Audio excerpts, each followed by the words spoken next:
Dear Muslims, Surah Al-Baqarah begins with the words or the letters Alif Lam Mim.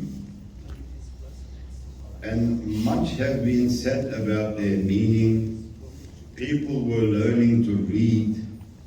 They said maybe perhaps this is why these letters were teaching the letters of the alphabet, indicating that there are also views that it indicates that the Quran, which is Kalamullah, is not created, but the letters, sounds, words, and the alphabet is created. So scholars derive many different things about these terms you see in many parts of the Quran, like Yasin, Alif Lam Mim, Alif Lam Ra. These words or these letters, they are actually called Huruf al-Muqatta'at. They have different meanings. And as I said, some scholars said, because those days people were just learning to read, and these alphabetic letters were used. Other scholars said they indicate that the Kalam of Allah is not created. The Quran is not makhluk, but its alphabet, its letters, its language, which is Arabic, its printed version or written version, they are created, not the Kalam itself. We call this Kalam Nafsi. In regards to Allah subhanahu wa ta'ala's Kalam, there are two types of Kalam in Aqidah. That's what Aqidah scholars say. One is Kalam Nafsi, the other one is Kalam Lafsi. So Kalam Lafsi is what we regard as words, alphabet, sounds. But Kalam Nafsi is the infinite attribute of Allah subhanahu wa ta'ala, which is the attribute of Sifat of Kalam. So this is the way they actually interpreted these letters in the Quran. But also these letters, as I said, Huruf al-Muqatta'at, are special codes, according to some scholars, between the eternal author and his messenger. Some people say these letters are unique coding between Allah subhanahu wa ta'ala and his messenger, the noble Prophet alayhi salatu wasalam. Sometimes Allah subhanahu wa ta'ala gives this ability to some scholars who can decode them as well, get a meaning out of them. We don't understand exactly what they mean, these letters. So there are some scholars of deep knowledge who have also unrevealed many mysteries that these letters hold. For example, it is said that Imam Rabbani, Ahmed Farooq al-Shihrindi have found many signs in these letters about Akhir Zaman, about the times of fitna and Akhir Zaman. They derived certain things out of those letters. So as you can see, the first, the commencement of Surah Al-Baqarah is Alif Lam Mim. It begins like that, just 3 letters. They could have many, many deep meanings. And then it continues with ذَلِكَ الْكِتَابُ لَا رَيْبَ فِيهِ. That book in which there is no doubt. Allah subhanahu wa ta'ala says, that book, the Quran, there is no doubt in the Quran. It is authentic, it is from Allah subhanahu wa ta'ala. So that is what that verse, that short verse means. ذَلِكَ الْكِتَابُ لَا رَيْبَ فِيهِ. You cannot question it. There is no doubt in it. In a way, Allah subhanahu wa ta'ala challenges everyone, including humans, jinns and other intellectual beings, if there are. And he is saying, in this book there is no doubt. If you think, let's see you challenge it. Then it continues by هُدًى لِلْمُتَّقِينَ. It is a guidance for Allah-fearing, pious people who keep their duty towards Allah subhanahu wa ta'ala. So if someone intends to be a pious person, salih individual, this Quran is a guidance for them. It will guide them. The word translated as God-revering, pious, who keep their duty to God, is muttaqi. Muttaqi. It is derived from the term taqwa, also from wiqaya, meaning protection, self-defense, and averting danger. So in a way, taqwa means to protect yourself. What do you protect yourself from? Going astray, falling onto the wrong path. That's what you're protecting. That is why usually when scholars interpret taqwa, they say the fear of Allah. They use that term in short. But it means protection. Taqwa is the most important concept used to characterize a true believer. It denotes refraining from sins in utmost reverence for Allah subhanahu wa ta'ala and receiving His protection against deviations and punishment. So in a way, taqwa is also tawakkul. Tawakkul is full reliance on Allah subhanahu wa ta'ala, but sometimes people interpret tawakkul in a wrong way. Reliance on Allah subhanahu wa ta'ala has certain steps. Sometimes people think, I don't do nothing, I just submit to the will of Allah, that's it. That is not what reliance is. Then why did Allah subhanahu wa ta'ala give you intellect? Ahli Sunnat wal Jamaat cannot be in the view of Jabriya. Jabriya means compulsionism. Allah has written destiny and He forces everyone to follow that destiny. This is Jabriya, not Ahl Sunnat wal Jamaat. According to Ahl Sunnat wal Jamaat, we have juzi irada, free will. And our destiny is written based on this free will. Allah, knowing what we will do, does not compel us to do certain things. It is the other way around. It is a form of knowledge. Yes, He knows exactly how we will act, but that does not negate, nullify, or remove, or cancel out our free will. There's no such a thing. They are connected. So for this reason, what tawakkul means is taking all necessary precautionary measures and then relying on Allah subhanahu wa ta'ala. So it's a very famous hadith that most of you will know. A man comes to the Masjid al-Nabawi, with his camel. He jumps off his camel and he says, O Messenger of Allah, should I tie up my camel or make tawakkul? Rely on Allah. He says, tie up your camel and then rely on Allah.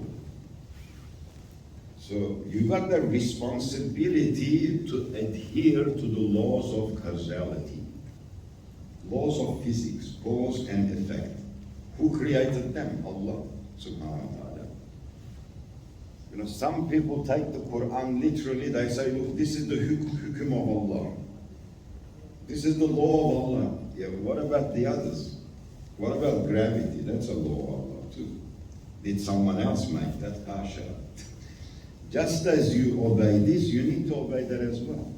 Because it's Allah's law. So this is what tawakkul is.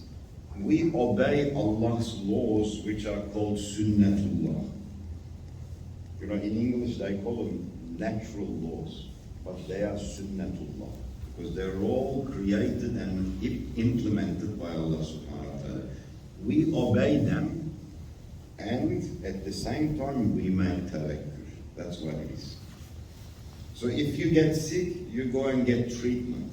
You go and take your medicine, but at the same time, you rely on Allah. They need to work together. You don't say, if it's in my qadar, I die anyway, so I don't get treatment. There's no such a thing. You need to do what is necessary upon you, because you got free will. So, God, Allah subhanahu wa ta'ala will guide, or the Quran in this case, it says Quran, Hudan lil Muttaqin. Quran will guide those who adhere to all of these conditions, who follow all of these conditions. Quran will guide them. So, as you can see, taqwa, because muttaqi means a person of taqwa. Taqwa means that it sort of explains, I should say, the characteristics of a true believer. So it should be understood as staying away from, in basic form, all the sins, what is forbidden, and fulfilling what is commanded by Allah subhanahu wa ta'ala, and Allah in return subhanahu wa ta'ala will save you or protect you against all sorts of deviations, but at the same time He will protect you from His own punishment. So what we are doing by adhering to taqwa, what we are doing is we are like a child, who makes a mistake, and the mum gets angry, but where does the child go? Straight to mum's arms again for protection. She's the one who is angry with him, but still he or she runs to the mum's arms. So just an analogy. So this is Hudan lil Muttaqin. So if we follow the right path, keep away from sins, inshallah, and abide the rules by the rules of Allah subhanahu wa ta'ala, the Quran will guide us. That's what the Quran promises here. And then the verse, surah continues, Surah Al-Baqarah, الَّذِينَ يُؤْمِنُونَ بِالْغَيْبِ. Now, the Quran is describing what a believer is. Who is a believer? That's what the Quran is describing now. الَّذِينَ يُؤْمِنُونَ بِالْغَيْبِ. Those who believe in the unseen. Believer is a person who believes in ghaib, unseen. We can't see Allah subhanahu wa ta'ala, we can't see the angels, we can't see many things. We don't see what happens in Barzakh, we don't see the inside the Qabr, we don't see the day of judgment. We have no ability to look into these things. They are all regarded as ghaib. The Quran regards them as ghaib, but we believe in them. Why? Because the Quran says to us. So believers are people who believe in the ghaib. الَّذِينَ يُؤْمِنُونَ بِالْغَيْبِ. Straight away, the next verse, this is very interesting. وَيُقِيمُونَ الصَّلَاةِ. Look at this, very interesting, isn't it? It begins with belief, the Quran, straight away after that, establish the prayer in conformity with its conditions. Salat, namaz is straight after belief. Straight after belief. So the Quran is saying, if you're a believer, you believe in the ghaib, then you establish the prayer. You must do the prayer. Because when you enter the grave or on the day of judgment, after Iman, this is for the young brothers too, after Iman, the first thing that you will be questioned on is Salat. First thing. So Iman is something to do with the heart and the mind. Salat is the practical side of Islam. It's amal. After Iman, the most important thing is Salat. It is very difficult for a person to save themselves on the day of judgment without Salat.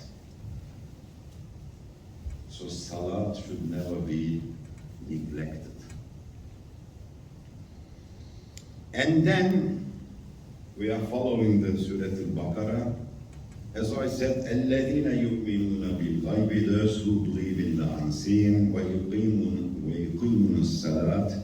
What does it say? Establish the prayer. Straight after that, وَمِمَّا رَزَقْنَاهُمْ يُنْفِقُونَ. See, it's describing what a believer is. Believer is a person who believes in the God, who prays in simple terms, and then وَمِمَّا رَزَقْنَاهُمْ يُنْفِقُونَ. What does that mean? And out of what we have provided for them, of wealth, knowledge, power, all of these things, they spend to provide sustenance for the needy in the cause of Allah, purely for the good pleasure of Allah subhanahu wa ta'ala, without placing others under obligation. If we open it up, that's what it means. So Allah subhanahu wa ta'ala is saying, whatever I gave them, because nothing belongs to us anyway. As you might remember, once I mentioned this, if Allah subhanahu wa ta'ala asked us, any of us, and said, give me back everything I have given you, you can keep whatever remains. What would you be left with? Nothing. Not our body, not our roof, nothing. Not our wealth, not our clothes. Nothing belongs to us. So the Quran says, I gave you these things. Allah subhanahu wa ta'ala says, if you're a believer, then spend from what I have given you. Because it's not yours anyway. Spend from what I have given you. وَمِمَّا رَزَقْنَاهُمْ يُنْفِقُونَ. They make infaq from the wealth, rizq that I have given them. It's defining what a Muslim is, believer is. So they give for sadaqah. They give charity on the way of Allah. They give from what Allah has given to them, so that the religion of Allah reaches the hearts of every person on earth, every individual on earth. And I always say that this is our methodology. If one day, if the entire earth, the world, everyone on earth becomes a believer, everyone, 7-8 billion people, is our duty finished? No.